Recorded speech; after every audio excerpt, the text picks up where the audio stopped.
गणेशाय नमः। ॐ श्री सरस्वत्यै नमः। ॐ श्री गुरुभ्यो नमः।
Verses of Bhagavad Gita each night since the middle of January.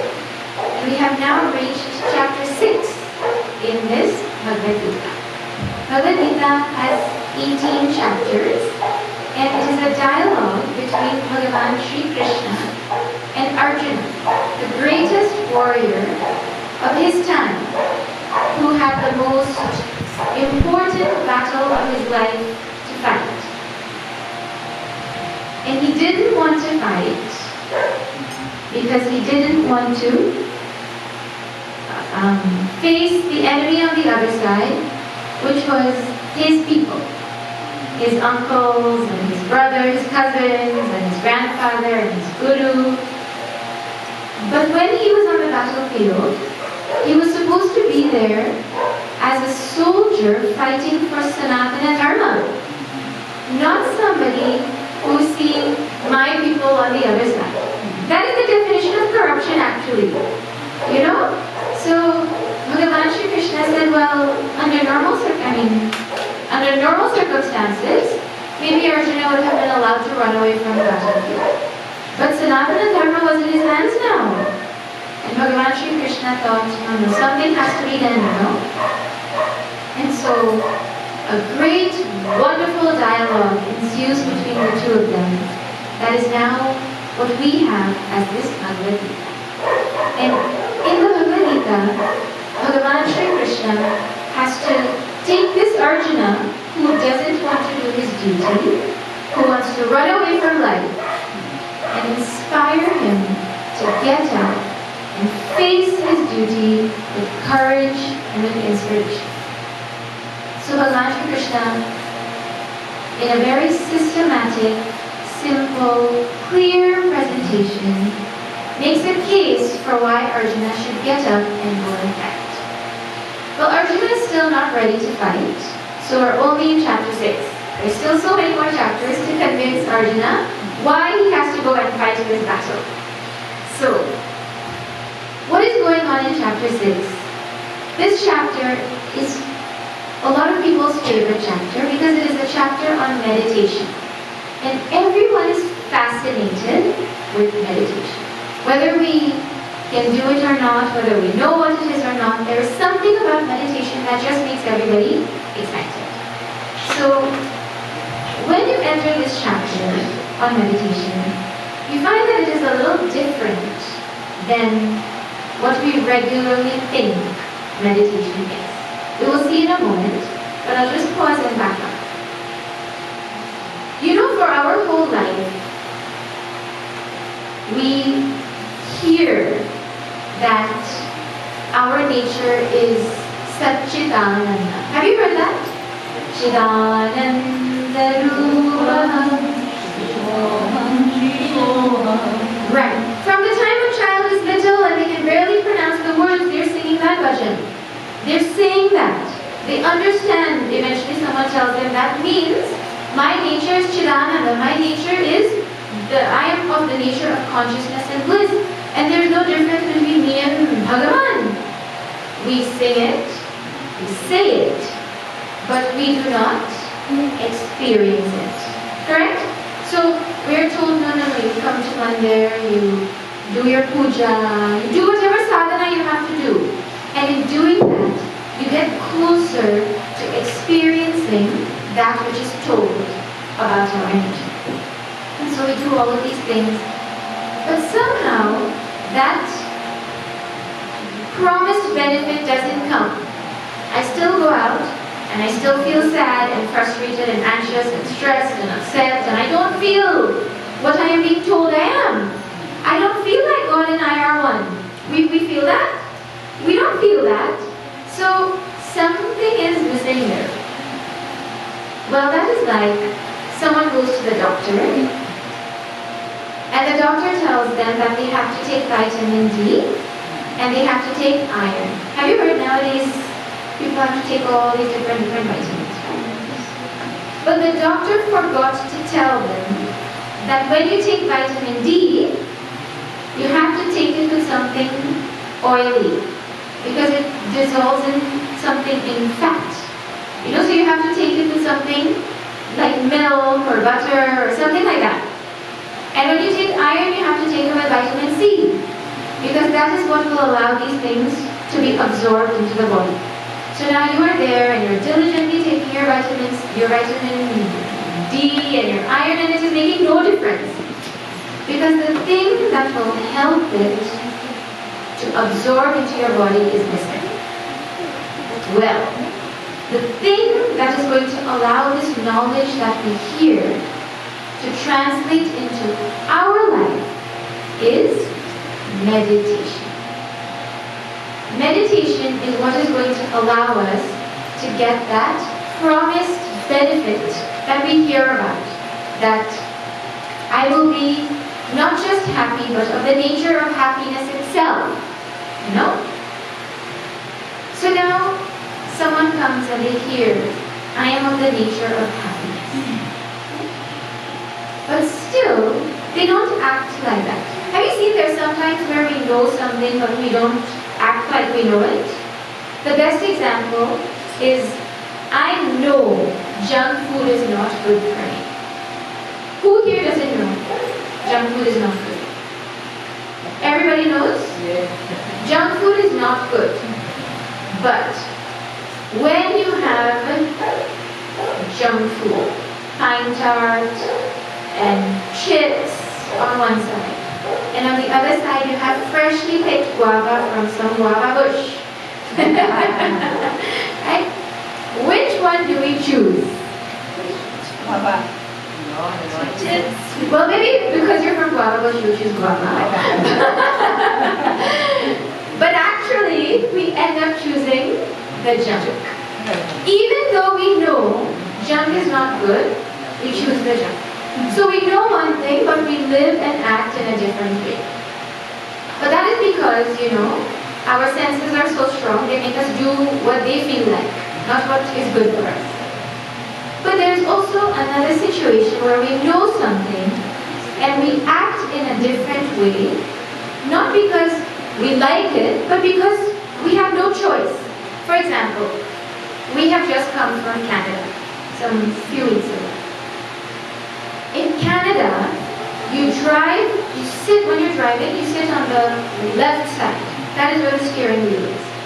And the passenger sits on the right side. Well, in Guyana, it is the opposite, right? So the driver sits on the right side, and the passenger sits on the left side. Now, I am not brave enough to drive in Guyana, because of how everything is so close together, right? So I don't sit on the driver's side, I sit on the passenger side. You know the number of times I have gone to the right side to sit? I know that in Guyana we drive on the other side. But that knowing doesn't translate into action of going to the correct side. And in that case, it is because of habit. It is habit that causes me to go to the wrong side, even though I know it is the wrong side. That habit that we have is not only for things outside in the world, but it is for our thoughts as well. So when we sit for meditation, one of the key things that happens, if meditation is done properly, is that the wrong habitual thinking that we have gets removed. You know? So instead of knowing that my nature is happiness, but feeling like and acting like my nature is sorrow, it now becomes the other way. So I reconfigure my mind when I meditate so that the things that I knew now become part of me and I actually act like that. Can you imagine if your problems were no more problems? They still existed, but now they just stopped being problems. They just became situations.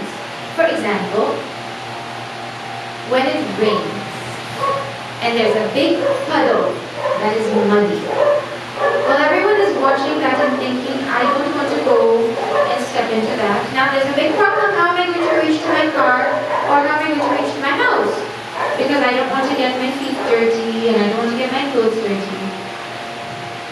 You take an 8-year-old child and you give them tall boots. You think that thing is going to be a problem for them? They're waiting for the rain to come so that they can go and jump in that puddle, isn't it? So the same thing that was a problem suddenly stops being a problem. It is just a situation because they have something that allows them to face it. Imagine if every single problem that you had suddenly became just a situation you were ready to face. How awesome life would be. That is what happens when we do meditation. So, life just changes for us. Life remains the same, but it changes for us. Now, right now, how we deal with our problems is like, there is a fire over there, and I want to put out the fire. But I take a cloth and I cover it, so I cannot see it. That is any sensible solution? That is just going to make it worse, right? Well, that is the solution we try in the world. How many times have you tried to solve your problems? Well, every single day of our life we try to solve our problems, isn't it? Have your problems gotten better or worse?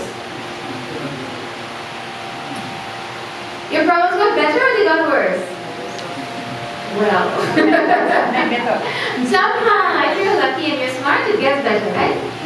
But most of the time, as we look at our life, problems become more and more not less and less.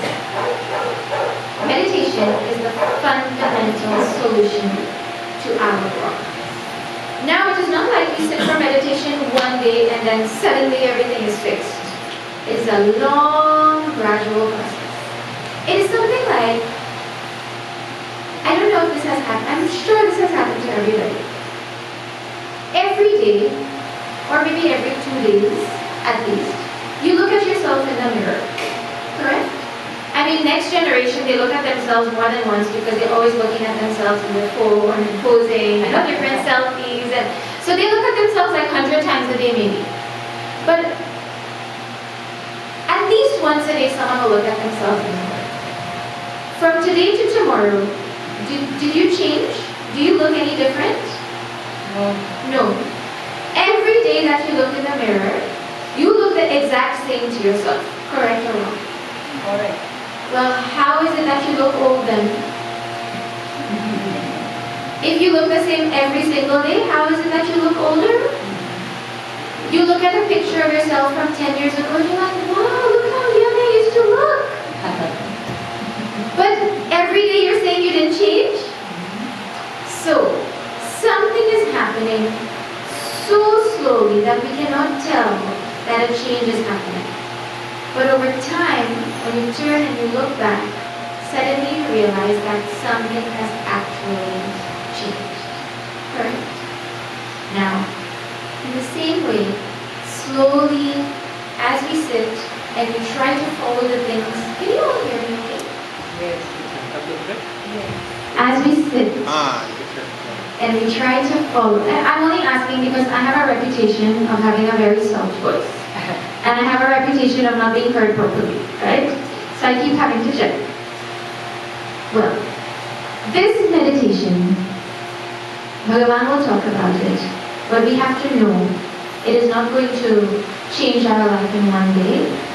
It is something that we have to do over and over and over and over again for the impact to come in our life and for us to get the result. The result, Bhagavan Sri Krishna was explaining yesterday. We were in farm in Eastland.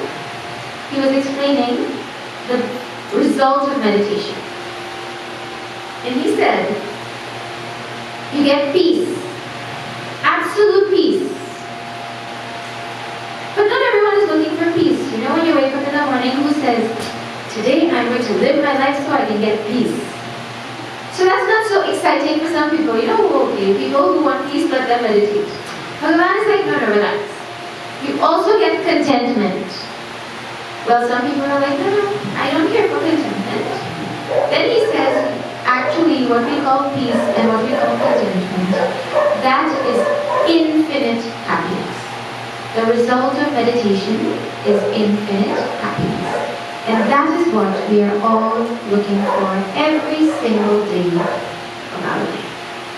So this meditation, which is called by our Swami Chinmayananda as the highest vocation in life, we try to do. And the amazing thing about this is there is a 100% failure guarantee. Have you ever done a test where you were 100% sure to fail? 0% you're going to get in that test. Has anyone done a test like that before? You've got 0% in a test? Well, thankfully I haven't.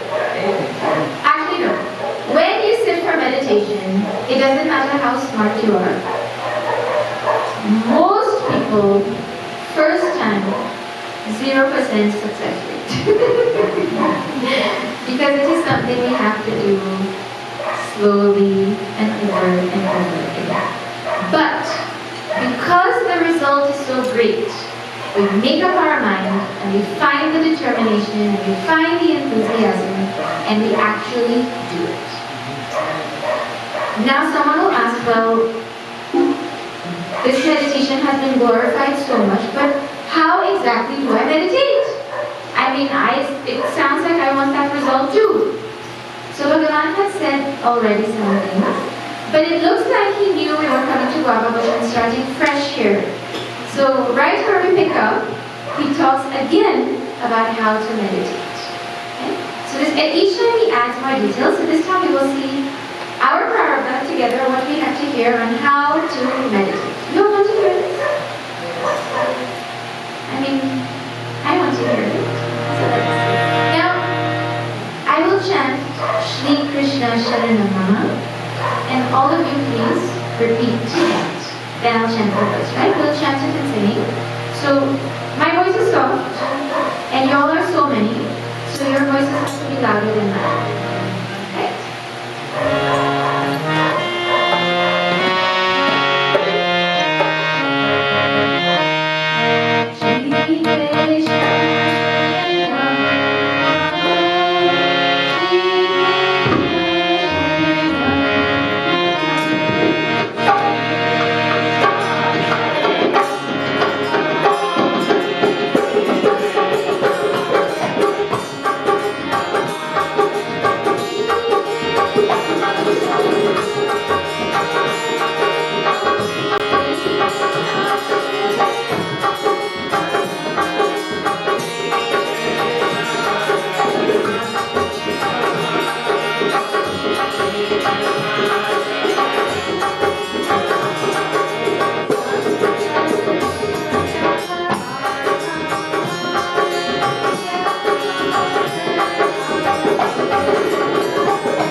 Bhagavan says, Sankalpa Prabhavan Naman Tyakva Sarvan Asheshadaha. First of all, we have to give up. There are so many Sanskrit words. And I'll first tell the Sanskrit and the English. So many, all the desires, the kamas that we have, which are born of Sankalpa, we have to give them up. Number one, give up all desires that are born of this thing called fanciful imagination. And how? We have to give up all of them completely. Then we restrain the sense organs with the mind from all sides. That is the first thing he says in verse 24. So let us see a little bit of that and we'll continue. When a thought comes into your mind, how strong is that thought? One little thought shows up. You know, each thought that we have is like a tiny ripple.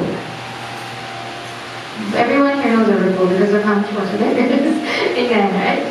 But, okay, take, you know, long time they used to cook on the chula, right? Fireside. Huh? Fireside. So now you have to light that fire. Well, you take a match and you try to light it. That little spark, really it could do nothing to light that fireside, correct or wrong? You could light it and put it in If you do nothing else, it will not turn on. Am I telling you correctly? But if you take that spark and you fan it correctly, long time they used to have that, I don't know what that's called. Book me. They used to have a book me. And if you use the book me and you blow correctly, then that little spark will become a big flame.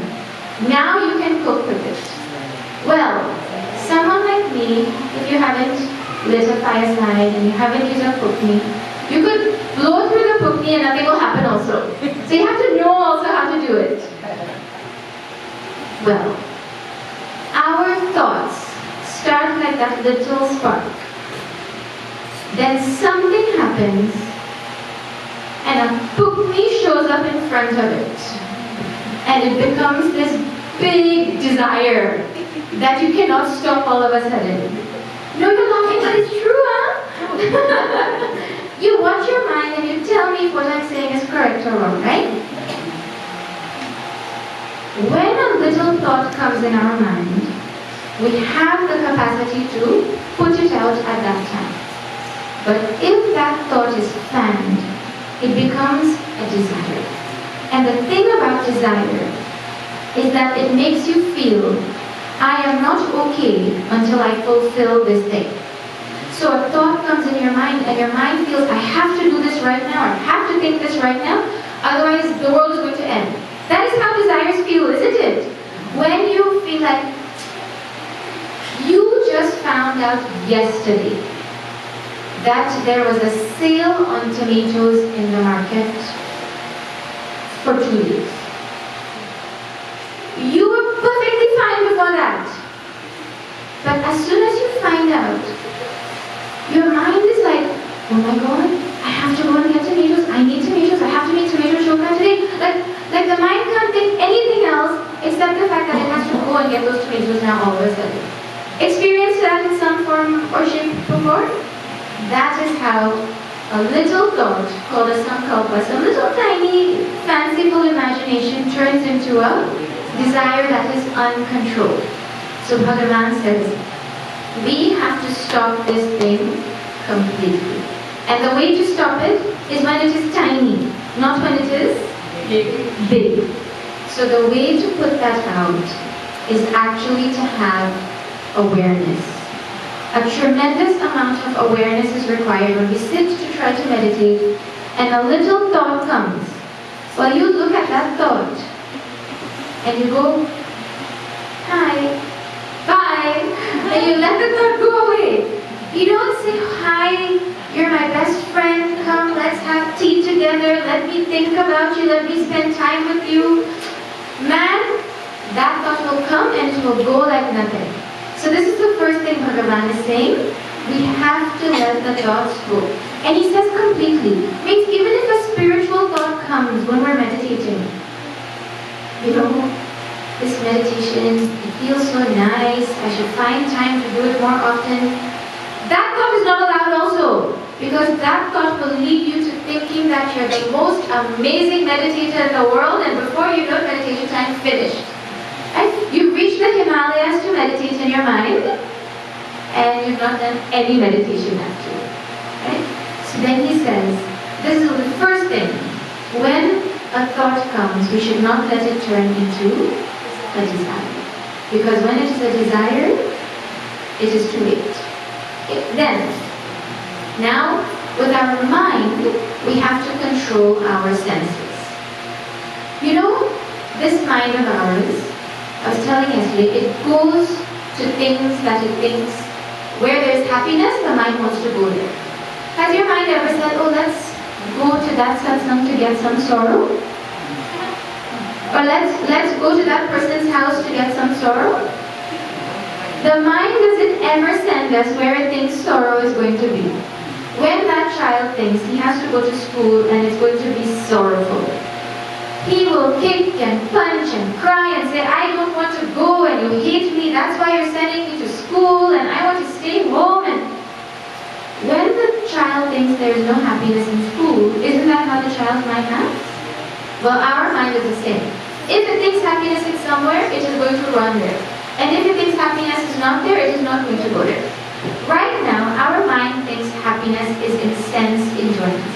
Means things that I hear, things that I taste, things that I see, things that I smell, things that I touch. Happiness comes to my mind from those things. So Bhagavan is saying now with your mind, you think about how happiness is not actually in those things. So let us think a little bit. Are you okay to think? Yeah. Yeah? Okay, let us think a little. Happiness, we look for in our Swami Tejamananda says we look for happiness in A, B, C. Not the alphabet. In articles, means things. In beings, in people. And in circumstances. So we think that happiness is in these things. So let us test. Everyone thinks happiness is in children. People say my children make me happy. Correct? Okay, so imagine if you're a child, just imagine your parent thinks that. Okay? Now, if happiness was in children, which is what people say, then more children should be more happiness. Correct? Is that true? Does that work?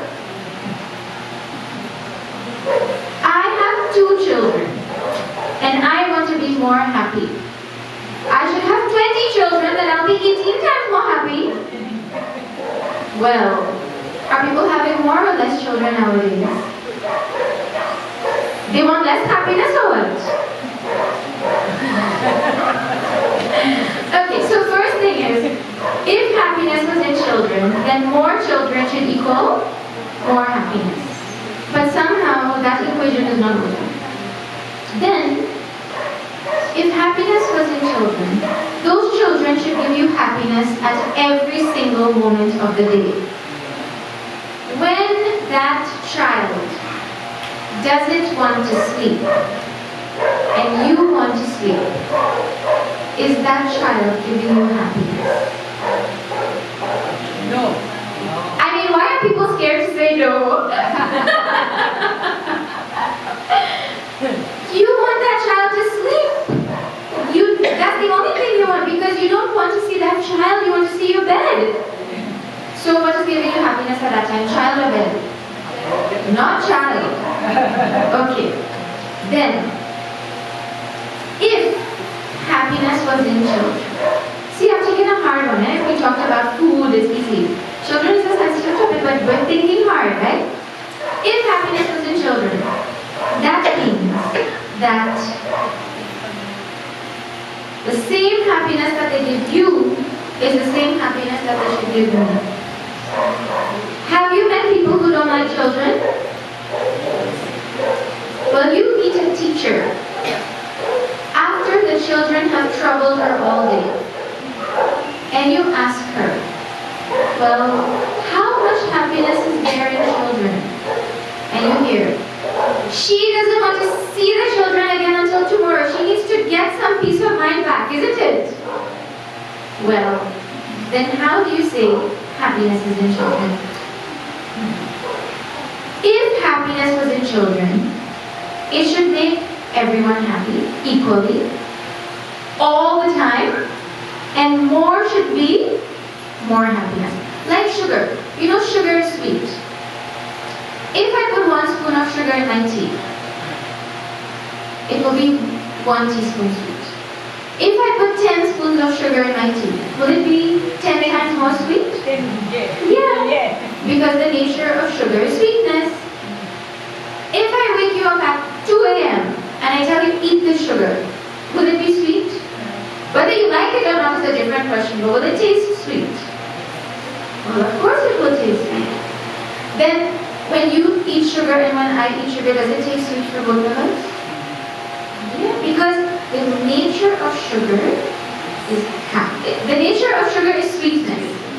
But the nature of things and people and circumstances in relation to me is not happy. Means happiness in things, or in people, or in situations the way I think I'm going to find it. This is one of the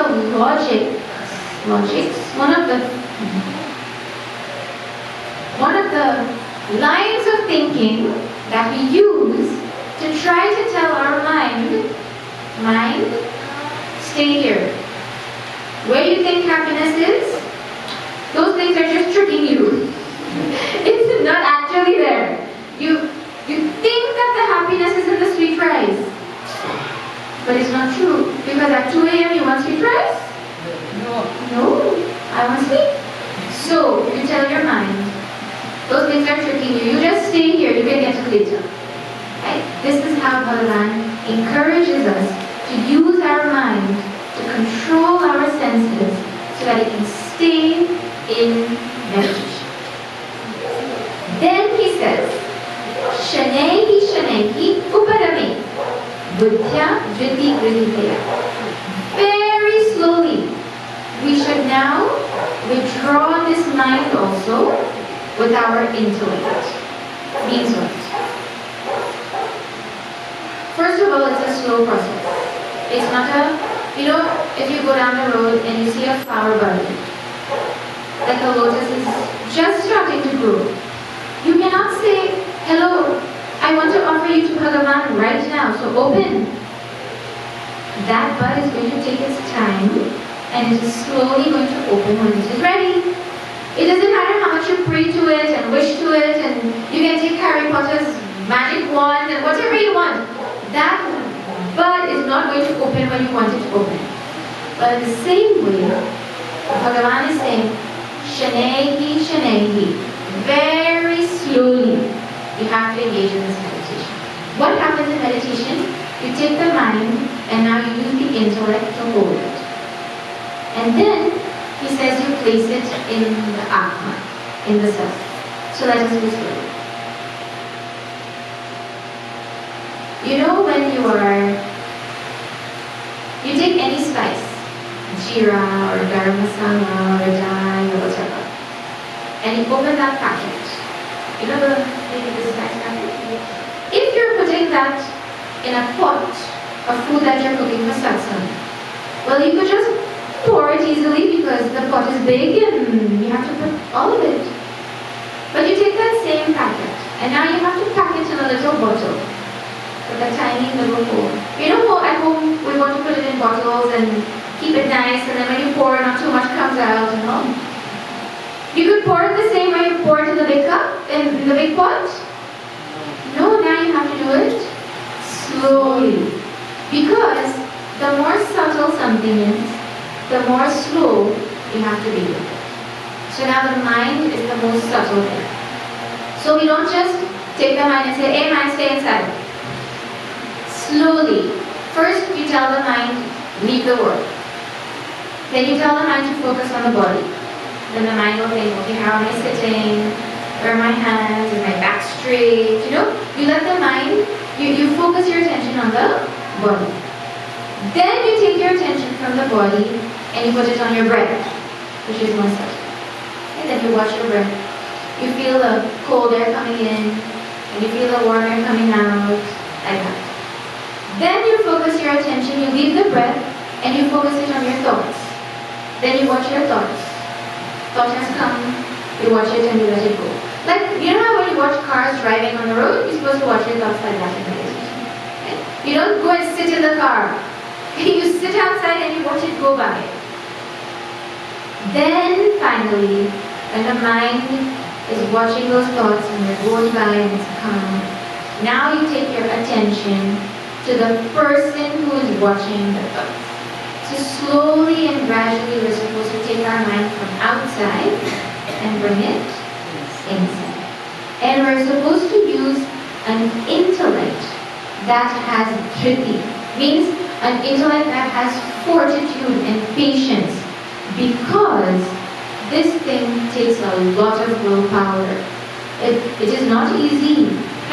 Everyone here has tried to control their mind at some point or another, right? Maybe not in meditation, but when you sit to do some work, when you sit to study, when you sit to finish some project at work, that is the time when the mind will tell you all the stories in the world. So we try to control the mind, and it takes a lot of effort to control this mind. Now Bhagavan says, place it in the self. Means you put this attention now on the self that has been described in all the chapters that have gone by so far. And the way you do it is like, have you seen a parent or a grandparent taking a child that just didn't want to sleep? Like they couldn't fall asleep, they were crying and crying and crying and crying, and finally that child has fallen asleep. Well, to put that child down, how are you going to put that child down? Very slowly.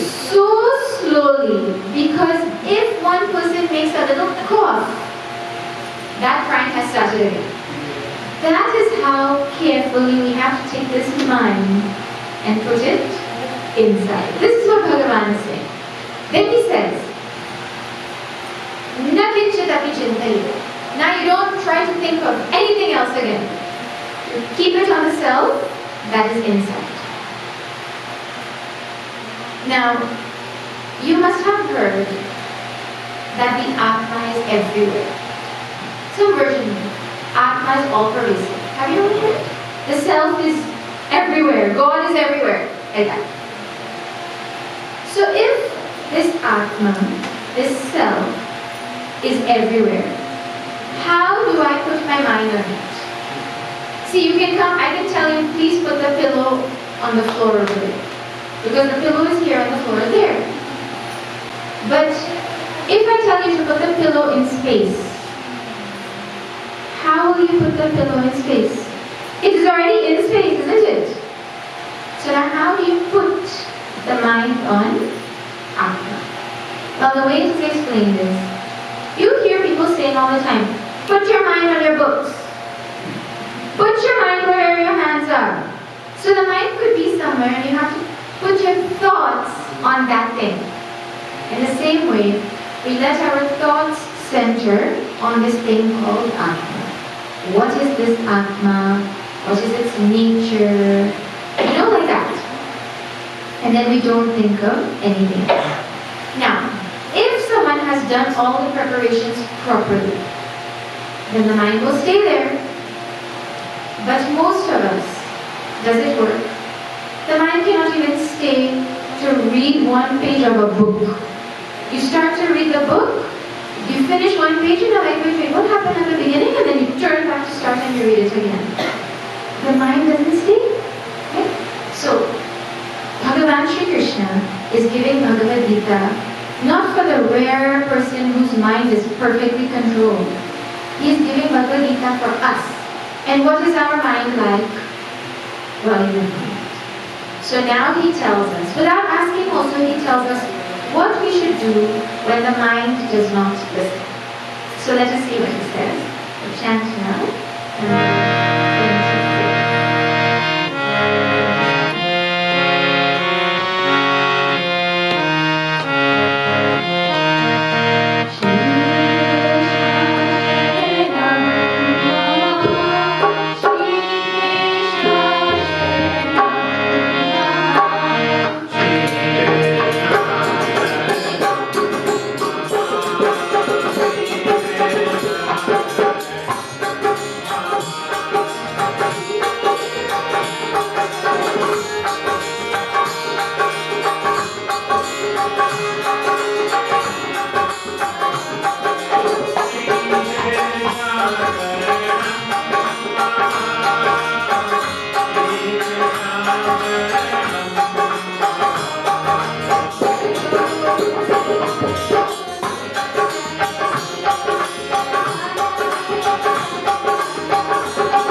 whenever, for whatever reason, the mind goes out.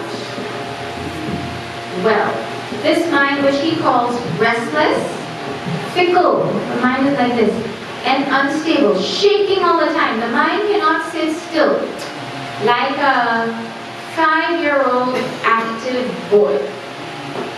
They cannot sit still, right? The mind is like that. Well, for whatever reason, Bhagavan says, the mind goes out. He says, Tatas tato niyamye tatat atmaneva vashamye. From wherever it is, wherever it has gone, you go and you restrain it and you bring it back.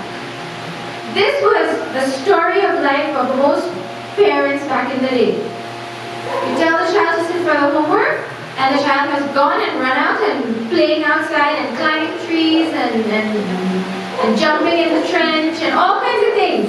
And you have to go and then you have to drag them and you have to bring them back and you have to sit them down. And then you turn around and then again they're gone. Well, parents these days don't have that problem because children do go outside to play. They sit there on their phone whole day.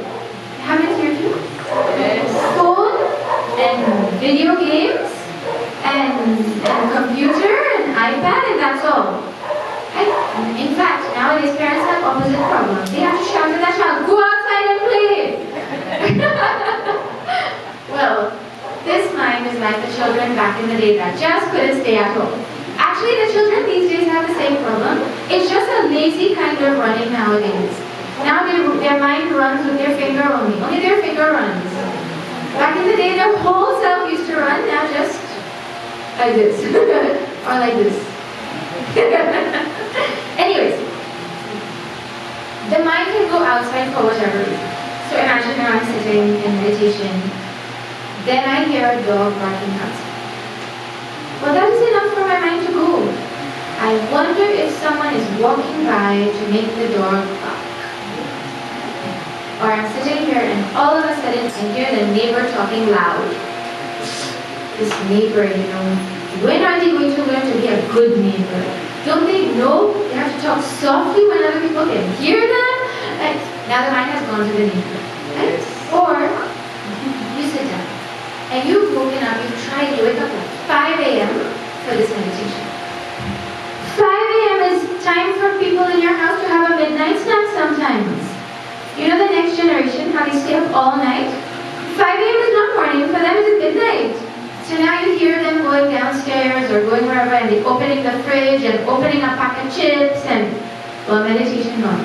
These children, when are they going to learn to sleep on time? Like that. So the mind can go for all of these reasons. The mind can also go because of disturbances of things that happened in the past or worries of the future. It's not only things outside that distract the mind, it's these things too. So Bhagavan says, well, you go and you bring it back. Means it is going to go. See, it means that the nature of the mind is to go away. Well, that means we shouldn't feel guilty. And he is saying, you keep trying and you keep trying and you keep trying. Have you all heard how Swami Vivekananda described the mind? He said the mind is like a monkey. See monkeys, how they jump around? But that's not it. The human mind is like a monkey that got stung by a scorpion. So you imagine what a jumping monkey does. Now he gets stung by a scorpion on top of that. But not only that. The human mind is like a monkey that got stung by a scorpion and that has gone and drank rum. Well, there's nothing you can do to control that monkey. I think I'm missing one thing in that. There's nothing you can do at that time to control that monkey. This is what Swami Vivekananda said our mind is like. Now we have to control that mind and make it sit quietly to get peace. How? Bhagavan says, well, when it goes, you keep bringing it back. When it goes, you keep bringing it back. Eventually, the mind will learn. Just like that child eventually learns. You know how eventually that mom is like, do your homework, I'm standing right here. And the child will sit and they'll squeeze their face and then they'll do the homework because they know their mom is watching them. Eventually the child learns, my mom is around, I cannot go outside. She could be cooking in the kitchen and they've learned they better finish their homework. So this mind has learned it better finish what this meditation that it has sat to do. So it goes out and you bring it back. It goes out and you bring it back. Eventually you have to win. You can't let the mind win you all the time. So one day you will win like that. And you bring it back and you put it in the self. So when this mind is playing hide and seek with you, well, eventually it will run out of places to hide. You know when long-time children play hide and seek? Where will they hide? Eventually you'll find all the places. Right? Well, to do this, there are two things we have to deal with. One is past worries, and one is future worries. So let us think a little bit about these past worries. Means regrets of the past. You know, someone said something to me 2 years ago and it is still bothering my mind. Have you had that? You have thoughts in your mind that bother you because something someone said some long time ago? Those things are not going to help us to put our attention where we want it. You know, it's going to take our attention away. So how to deal with that? You imagine that those things are like a sack of potatoes. And that sack of potatoes, you imagine you're carrying it. And you haven't looked inside. And you're holding it, and you're holding it, and you're holding it. First of all, it is heavy. Second of all, what happens when you just have a sack of potatoes that are doing nothing? They start to rot. And they start to smell. So you are holding this burden of this sack of potatoes, saying, I can't believe they did this to me. I can't believe they did this to me. I can't believe they said that to me. Meanwhile, they forgot that that thing ever happened. They're living their life very happily, and you're dealing with everything that's smelling, that's bringing you down. So you tell your mind, you really want to hold on to this like a sack of smelly potatoes? You put it down. Because it is to your benefit to let go of it. There's so many ways, this is just one example. Then, future anxieties. Well, this is what you do. You say, Bhagavan, whatever is going to come in my life, you have to find a way to give me the strength to deal with it. I'm ready to deal with it. You give me strength and I'm ready to deal with it. And you know how every village you go to, it has a sign? You've reached this village, and the sign is sponsored by somebody. I mean, in Burmese, most of them are sponsored by Pepsi. Is it all or some? Some. Sponsored by Pepsi, sign after sign after sign. Well, you put up a big sign looking to the future. And you say, future problems, welcome. Sponsored by me and my Bhagavan. And you see, there will be nothing that you can't face at that time. What will the mind say? Bhagavan has my back, you know. Let it come when it comes. I'll deal with it at that time. For now, mind, you stay right here. Like that, we talk to our mind and we put it there. Okay. Now, what is the result of all of this difficult work? Bhagavan tells, again in other words. So let us chant and we'll see.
Samadhinam Yoginam Sukham Uttamam Upaiti Shanta Rajasam Brahma Bhutam Akalamasham. He says, for that yogi, for that meditator whose mind has really become calm, quiet, peaceful as a result of doing the things he just said we should do, right?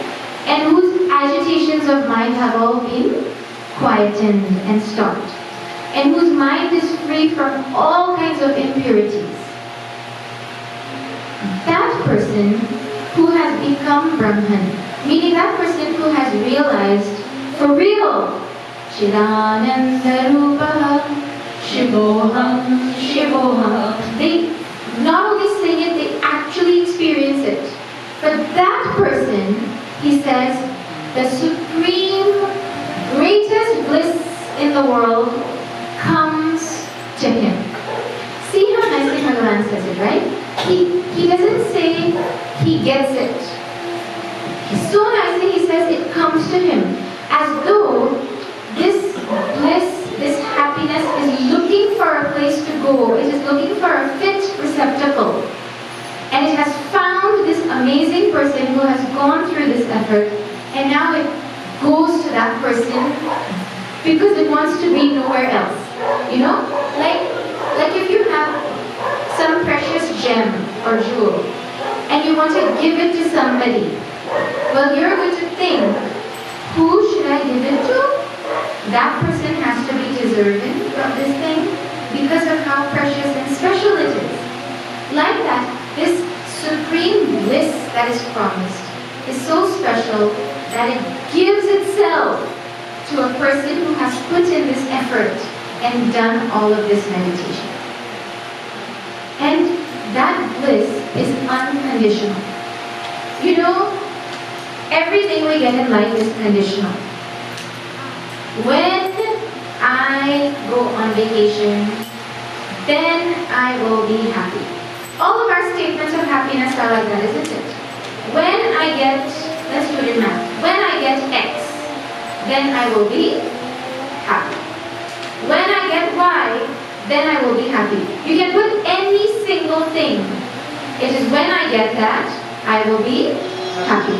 So my happiness is conditional on me getting something. Well, over here, the happiness is unconditional because it becomes his nature. For example, you know, if you go to just imagine this conversation, right? Have you ever taken a shower at 3 p.m. on a very hot day? If you have water tanks up and you go to take a shower at 3 p.m., well, it feels like you have a water heater in your house, isn't it? That water is so hot. You're feeling hot, so you go to take a shower, but all that comes out of the tap is hot water. One of the youth from Trinidad had come to visit Guyana for a youth camp. And we were going for satsang all about, and satsang would start, like 6 or 7, so you have to take a shower early to get ready to go. So one of these youth from Trinidad said, I don't know if I bathe in water or I bathe in sweat. You're feeling so hot after bathing because that water became hot. So now you go to the water in that water tank, and you ask that water, why are you hot? What will that water say? Well, because of the sun. That sun is so hot. What do you want me to do? I became hot because of the sun. Now you go to the sun and you ask the sun, why are you so hot? What will the sun say? But it is my nature to be hot. What else do you want me to be cold? The sun is hot, so the sun is hot. So the water is hot. And the heat of the water is conditional. But the heat of the sun is not conditional. The happiness that we have right now is conditional. But the happiness that we have after the result of meditation, not conditional. Happiness cannot leave us once we realize this goal. Man, you just close your eyes and try to imagine what that would be like, and you will do whatever it takes to get that happiness, you know? Now, he says, Yunjan evam sadatmanam yogi vidata kalmashaha sukhena brahma samsparsham atyantam sukhamashnate. Now he says the same thing, just in different words. Okay? He says, when someone has to constantly absorb the mind inside, just like he described, and they have become free from all impurities and all the kinds of things that trouble and distract the mind, he attains endless happiness effortlessly by direct contact with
Mangalam Garudadvajah Mangalam Pundarikaksham Mangalayatano Harihi Tvameva Mata Cha Pita Tvameva Tvameva Bandhush Cha Sakha Tvameva Tvameva Vidya Radhinam Tvameva Tvameva Sarvam Mama Deva Deva Tvameva Sarvam Mama Deva Deva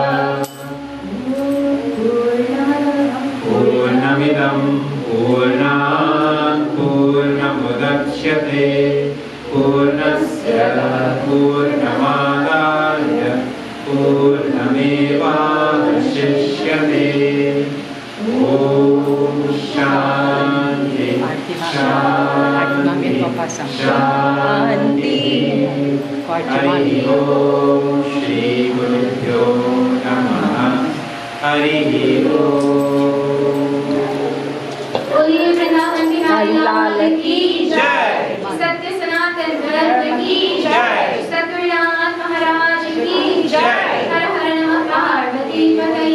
Har Har Mahadev की जय।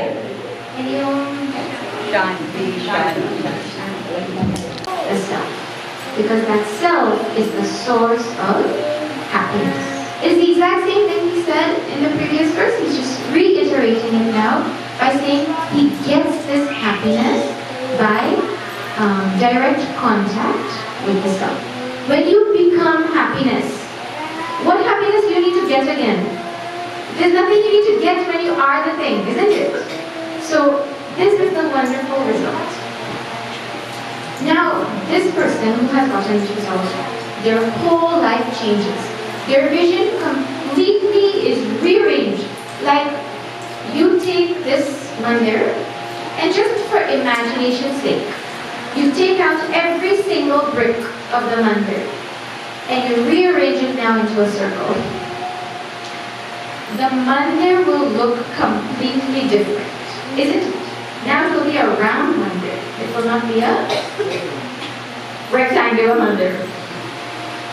So, thought by thought, this person's thought process has changed in meditation, and they see the world completely different. So let us see now what this new vision of this person who has got this amazing joy looks like.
The one who has recognized that I am this Atma, that person has Samadarshana.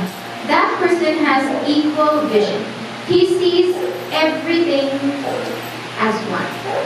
Right? Specifically, he says he sees all beings in himself, and he sees himself in all beings.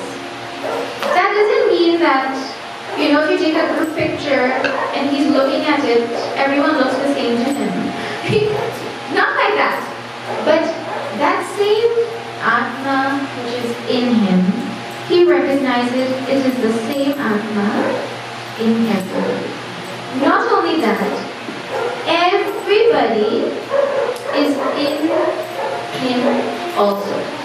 This becomes clear with an example. When you're a child, you think in the house there's a bathroom space, and there is a kitchen space, and there is a room space, and there is a bottom house space, and everywhere has their own space. As you get older, you realize, no, it is the same space in all the places. Is space different? It is the same space that is there, here, and there, and everywhere.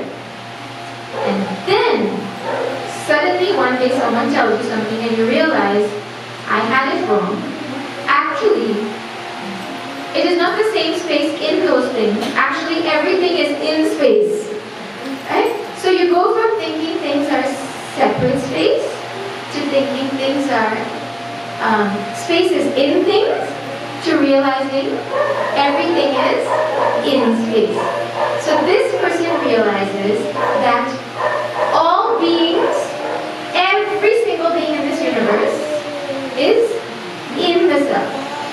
And the self is in all things. Now, when you feel like someone is yours, when you feel like this is my parent, the love that you have for them is different than some other auntie or uncle down the road. True or false? When you feel like someone is yours, you feel a closer love, a closer relation. You want to do things for them. You want them to be happy. You want to see them flourish in life. Well, what if you feel like that person is you? Then what will you do? Not even yours, but you. People say that is how parents feel. They feel like that child is an extension of them. And they cannot describe where the love came from. They didn't know they had love like this to give. Now imagine the result of meditation is that this person has that feeling for every single being in the universe. Would you not want to be around the kind of person who has that kind of love for you? You wouldn't want to leave that person's company, isn't it? That is the great goal that comes from this meditation. This is the vision. Now, similarly, Bhagavan says the same thing, but he puts it in different language. Because everyone thinks differently and everyone has a different way of relating with this world. So he says the same thing now in the language of bhakti. Because some people love God, they don't want to love the self. What is the self? Someone might ask. I love Bhagavan, you please keep yourself, right? And let me keep my Bhagavan. So now Bhagavan says, Yo mam pashyati sarvatra, sarvam chamai pashyati. The one who sees me everywhere, and he sees all in me, well, tasyaham na pranashyami, nacha me, sacha me na pranashyati. I am not lost for him, and he is not lost from me. Means I am never far away from him. Because there is no difference between us. Actually, what this verse is doing is it is equating Atma, which we've been talking about, and Bhagavan. In the vision of a realized person, they do not need to come to see Bhagavan in a murti. They see Bhagavan everywhere. They see Bhagavan in every person. They even see Bhagavan in their own self. So every single action that a person who has reached the goal of meditation does is puja. Every single action that they do is worship of Bhagavan. Actually, it is the greatest form of bhakti, because now your bhakti is not limited to a small place and time. Your bhakti is at every moment, in every way. This is the It is described as the greatest form of bhakti because Bhagavan can never leave you and you can never leave Bhagavan. And we love ourselves, so by extension we will helplessly have infinite love for Bhagavan. This is the same thing now being said in the language of bhakti. Bhagavan has started to introduce the concept of bhakti because from chapter 7, which is coming up super soon, to chapter 12, the focus is on bhakti yoga. Anyways, now he says in the last verse that he chanted, he says, that yogi who worships me, who loves me, who knows me like this, as being in the heart of all beings, right? That yogi, even though he's living in any possible way here, whatever he is doing, he is actually living in me. That means that somebody who has realized their true nature, the world cannot put any restrictions on them. The world cannot say, oh, you ought to go to the mandir every day, or you ought to go and do seva, or you ought to cook for everybody. You cannot put anything on them to say they have to do something. Because Bhagavan is saying whatever it is they are doing, they're already in me. Everything that they're doing is worship.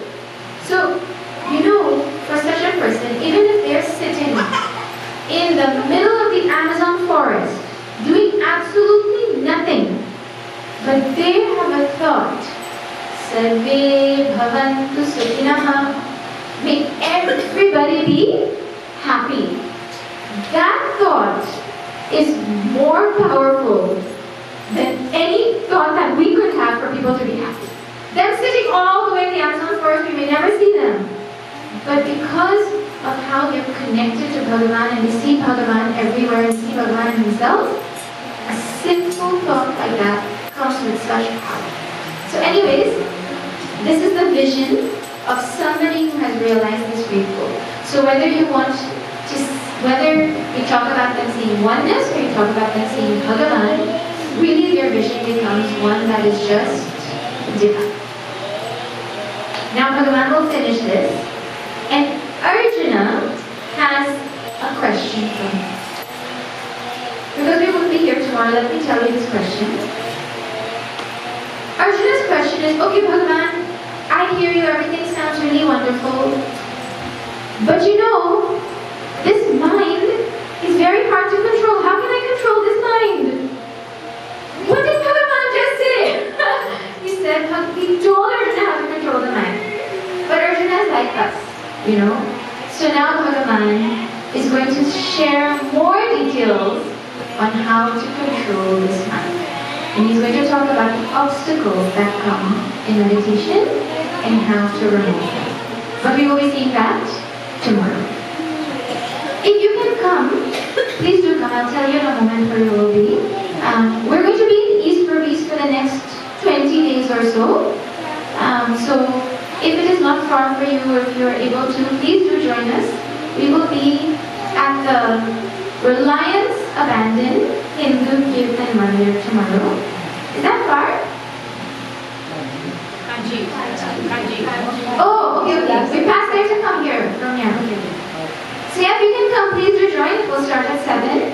And we will continue. We will see how Bhagavan tells Arjuna to remove the obstacles that come in meditation. And the obstacles that Arjuna has are the exact obstacles that we have also. Thank you very much to Vishwaji and all the members here who put together and hosted and organized this satsang.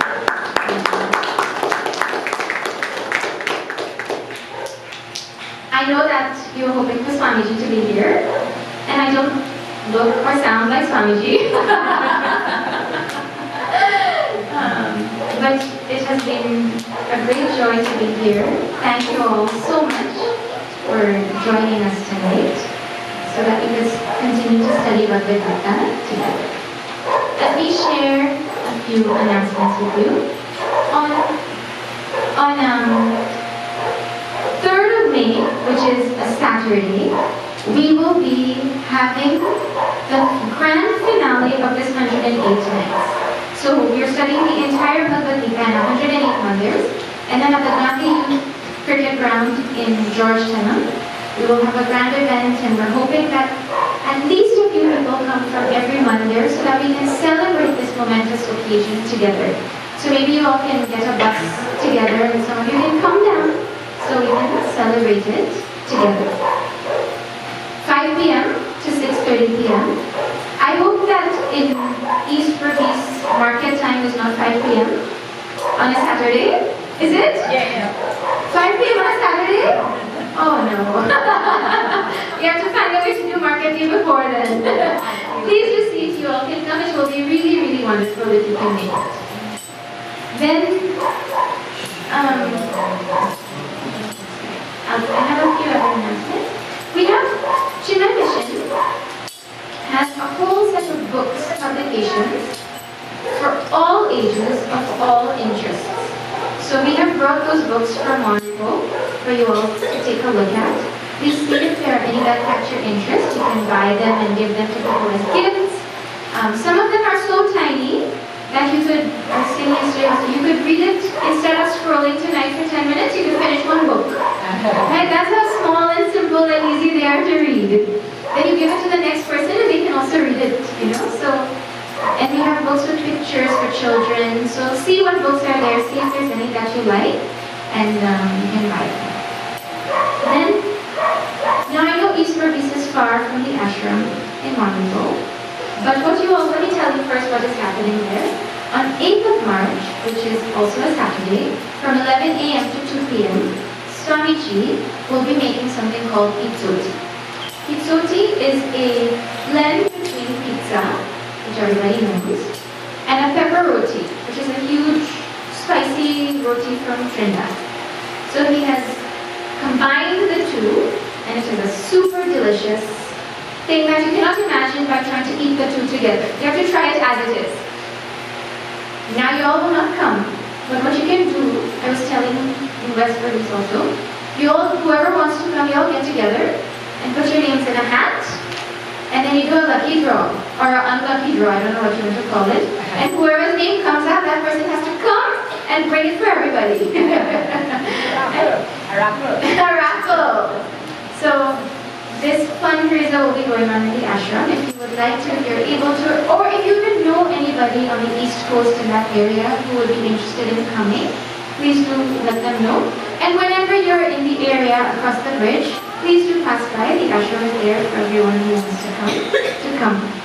So many classes are going on at the ashram and also online. And many classes will be starting after the 108 nights.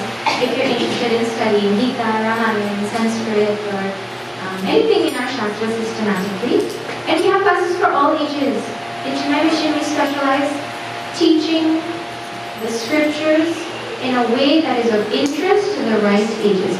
Like right now, the children, they must be thinking, what am I doing here? Right? But we have classes meant for them where they learn with games and fun and activities and stories. Right? So we have classes starting from as young as a year and a half. For every age group, separate classes going on. Please check the Facebook page and you can see what interests you. The last announcement.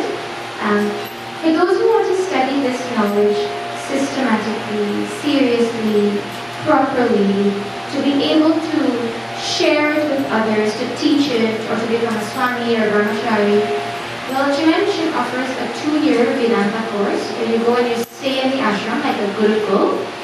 It will be happening in Trinidad starting in October. And if you are under 30, unmarried, and have a degree, and you pass the interview, then this course will be sponsored for you. You go and you study for 2 years and you don't do anything else except understand the scriptures as they were in the original language. So if you know anyone who's interested, you please let them know so that they can benefit from this course. Okay, now we will stand for Arati. We'll do Bhagavad Gita Arati.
गरुडध्वजः मङ्गलं पुण्डरीकाक्षं मङ्गलायतनो हरिः त्वमेव माता च पिता त्वमेव त्वमेव बन्धुश्च सखा त्वमेव त्वमेव विद्या द्रविणं त्वमेव त्वमेव सर्वं मम देव देव त्वमेव सर्वं मम देव देव पूर्णमिदं पूर्णात् पूर्णमुदच्यते पूर्णस्य पूर्णमादाय पूर्णमेवावशिष्यते ॐ शान्ति शान्ति शान्ति हरि ॐ श्रीगुरुभ्यो नमः हरि ॐ